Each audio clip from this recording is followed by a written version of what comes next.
अस्सलाम वालेकुम साथियो दोस्तों, मां आहियां इमरान लांडर ऐं यकीनन जेका सिंध जे नौजवाननि जी जेका मेरिट जी लताड़ थी आहे, जेका तव्हां ॾिसो पिया, जेका असांजे सोशल मीडिया ते बि हले पई, ऐं असां इन हवाले सां हिकु वॾो ऐलान करणु वञण वारा आहियूं। अॼु असां कुझु दोस्तनि सां मुशारफ़त असांजी हली आहे, ऐं जेके कुझु दोस्त असांजा रहनि था कैनेडा में, ऑस्ट्रेलिया में ऐं मुख़्तलिफ़ मुल्कनि में, उते रहंदड़ असांजे सिंध जा दोस्त, उन्हनि असां पाण में हिकिड़ी यूनिट ठाहियो आहे। असां चऊं था त हीउ जेको फ़ैसिलो आयो आहे हिन जो, सिंध पब्लिक कमीशन जेका मेरिट जी लताड़ कई आहे, तो असां चऊं था इन ख़िलाफ़ु असां जेको आहे कानूनी जेका वेड़ कयूं ऐं कानूनी जेका असां इन्हनि सां कानूनी चाराजोई कयूं। सो इन हवाले सां असां कुझु दोस्तनि गॾिजी हिकिड़ो यूनिट ठाहियो आहे। उन यूनिट जे हिसाब सां असां चऊं था त जेके बि मेरिट जी लताड़ थी, जेके दोस्तनि सां ज़्यादती थी आहे जेके सिंध जे नौजवाननि सां, सो असां चऊं था हुननि जी जेका असां अदालती वेड़ कयूं। सो असां इन अदालती वेड़ जो बाक़ाइदा ऐलान था कयूं। उन दोस्तनि मूंखे चयो आहे तव्हां ते असांखे पूरो एतबार आहे ऐं तव्हां जेको आहे असां तव्हां सां गॾु आहियूं।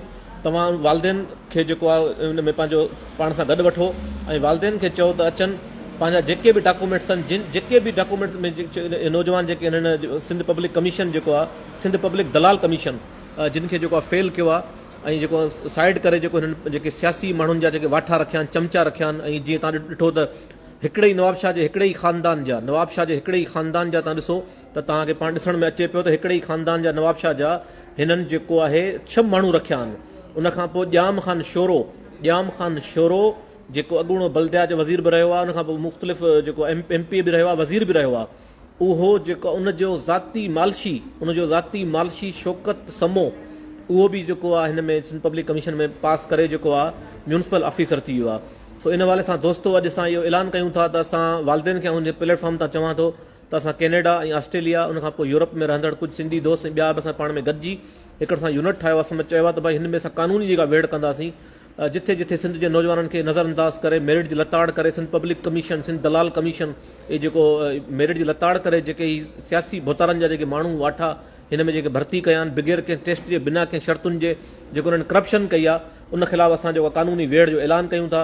मां तव्हां सभु सिंध जे दोस्तनि खे, जेके बि नौजवान जेके हिन टेस्टुनि में जेके उन्हनि सिंध पब्लिक कमीशन जिन खे नज़रअंदाज़ कयो आहे मेरिट जी लताड़ करे, उहे दोस्त सभु राब्तो कनि, हुननि जा वालदेन राब्तो कनि।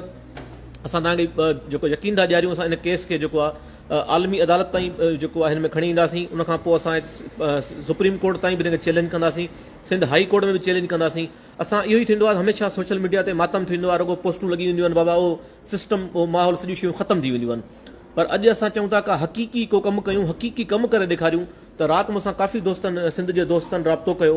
उनखां पोइ ॿाहिरि कैनेडा में, उनखां पोइ ऑस्ट्रेलिया में, हिकु दोस्त कैनेडा में रहे थो जेको सिंध ॼाओ आहे, ऐं जेको उन मूंखे चयो त बाबा तव्हांखे था शोर कयूं त तव्हां वालदेन खे चओ, वालदेन खे आमादा कयो, तव्हां पंहिंजा डॉक्यूमेंट ॾियो, जेके बि जिन नौजवाननि खे जेको आहे हिन पब्लिक कमीशन जेको आहे नज़रअंदाज़ कयो आहे, उहे जेको नौजवान असांजो साथ ॾियनि। असां इन केस जेको सुप्रीम कोर्ट में बि केस विढ़ंदासीं, तव्हांखे यकीन था ॾियारियूं सुप्रीम कोर्ट में केस विढ़ंदासीं, बिना तव्हांजी का बि फीस जी ज़रूरत कोन्हे।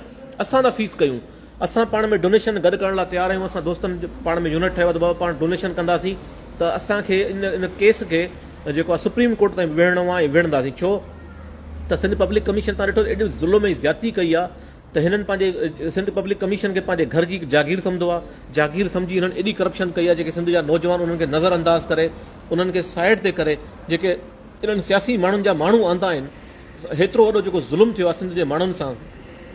असां चऊं था असां इन ख़िलाफ़ु जेको अॼु न उथियासीं त ईंदड़ हमेशह जेके बि वक़्तु हूंदा उन्हनि में ईअं ई जेके सिंध जा नौजवान उन्हनि खे मेरिट जी लताड़ करे जेको आहे साइड ते कयो वेंदो। सो मां सिंध जे तमामु दोस्तनि खे, सिंध जे शऊर खे चवां थो, असां सिंध पब्लिक कमीशन सां बाक़ाइदा कानूनी वेड़ जो ऐलान कयूं था। को वकील दोस्त हुजे जेको अचे हिन केस विढ़े असांखे ॿुधाए केतिरी फीस लॻे थी, छा आहे, छा मामला अथनि, एविडेंस गॾु कनि। असां जेका बि फीस हूंदी उहा भरण लाइ तयारु आहियूं। असां भरींदासीं, फॉरेन में वेही असां भरींदासीं, असां पंहिंजी जेका सैलरी मां बि उहो रखी दोस्तनि खां फंडिंग करे असां भरींदासीं फीस। वालदेन राब्तो कनि, वालदेन असां सां राब्तो कनि, जेके छोकिरा नज़रअंदाज़ थिया आहिनि उहे राब्तो कनि, पंहिंजूं मार्कूं वग़ैरह जेके बि शयूं आहिनि उहे असां सां जेको आहे शेयर कनि। उन्हनि जो नालो बि राज़ में रखियो वेंदो। इहा कानूनी वेड़ असां करण लाइ तयारु आहियूं। असां हिन पब्लिक कमीशन जे हिन फ़ैसिले खे जेको आहे हर हाई कोर्ट खां वठी सुप्रीम कोर्ट ताईं चैलेंज करण लाइ तयारु आहियूं। सो मां तव्हां दोस्तनि खे हिन मैसेज वसीले चवां थो त जेके बि दोस्त असांखे ॿुधनि पिया, ॾिसनि पिया, उन्हनि खे मां चवां थो त बाबा तव्हां जेको असांखे सॼी हिन ते मालूमात ॾियो ऐं जेका बि डॉक्यूमेंटेशन आहे तव्हां असांखे मोकिलियो। वालदेन सां राब्तो कनि, जेके बि इन्हनि जा केस आहिनि इहे असां विढ़ण जो ऐलान कयूं था, कानूनी वेड़ कंदासीं। तव्हां खां का फीस वालदेन खां का फीस कोन वठंदासीं। जेके नौजवान इन्हनि में जेके नज़रअंदाज़ थिया आहिनि उन्हनि खां बि असां कंहिं बि फीस जो मुतालबो कोन था कयूं। असां फीस भरींदासीं। असां उन वकील जी भले 20 लख फीस हूंदी असां ॾींदासीं, उहा फीस असां भरींदासीं। अचो असां पाण दोस्तनि सां सलाह करे छॾी आहे त असां चयो को अहिड़ो प्लेटफॉर्म ठाहियूं। हमेशह अमली कमु कोन थो थिए असांजे सिंध में। तव्हां ॾिसो त अमली कमु थिए ई कोन थो। हिते घणेई माण्हू जेके आहिनि पंहिंजा फ़ाइदा वठी ऐं जेको सिस्टम करे उहो हलिया था वञनि ऐं सिंध जो माण्हू वीचारो ईअं ई जेको आहे लोड़े पियो। त असां इन करे चयो आहे त अॼु जेको आहे असां हिन बाक़ाइदा हिन ते एक्शन खणूं था, बाक़ाइदा हिन ते अमली कमु कंदासीं, कानूनी चाराजोई कंदासीं ऐं जेको आहे बाक़ाइदा जेके वालदेन आहिनि उन्हनि खे असां वरी बि मैसेज ॾियां थो त जिथे जिथे जंहिं जिन इलाइक़नि जा जेके छोकिरा हिन में जेके सिंध पब्लिक कमीशन जेको जिन खे जेको आहे मेरिट जी लताड़ करे जेके पंहिंजा सियासी वाठनि जा माण्हू आंदा आहिनि त उन्हनि ख़िलाफ़ तव्हां तफ़सील ॾियो। इन ते असां बाक़ाइदा अमली कमु कयूं पिया ऐं कंदासीं। अमली कमु असां चऊं था त करे ॾेखारियूं। इन पब्लिक कमीशन खे ताला हणाए छॾियूं। अहिड़ी पब्लिक कमीशन खां सिंध जो माण्हू ईअं ई भलो आहे जंहिं वटि मेरिट ई न आहे, जंहिं वटि मेरिट जी का ॻाल्हि ई न आहे। सो मां तमामु दोस्तनि खे हिकु बार ॿीहर अपील थो कयां त बाबा असां तव्हां जो केस विढ़ण लाइ तयारु आहियूं। को बि वकील अचे मैदान में ॿुधाए असांखे बाबा हेतिरी फीस आहे, हीअ ॻाल्हि आहे, असां फीस पंहिंजी डोनेशन कंदासीं हिते ऐं हू जेको आहे सिंध जे शऊर लाइ सिंध जे नौजवान जो केस विढ़े असां हुनखे फुल माली सपोर्ट कंदासीं। सो मां तमामु दोस्तनि जो थोराइतो आहियां। मां वरी बि तव्हांखे मैसेज ॾियां थो त बाबा तव्हांजो नालो असां राज़ में रखंदासीं। असां तव्हांजी कानूनी मदद करण लाइ तयारु आहियूं, डोनेशन ॾियण लाइ तयारु आहियूं। तव्हां केस विढ़ो, सुप्रीम कोर्ट में विढ़ो, हाई कोर्ट में विढ़ो, पब्लिक कमीशन जो फ़ैसिलो वापसि थिए ऐं नौजवान जेके सिंध जा नौजवान जिन खे नज़रअंदाज़ कयो आहे ताकी उन्हनि जो हक़ न मारियो वञे।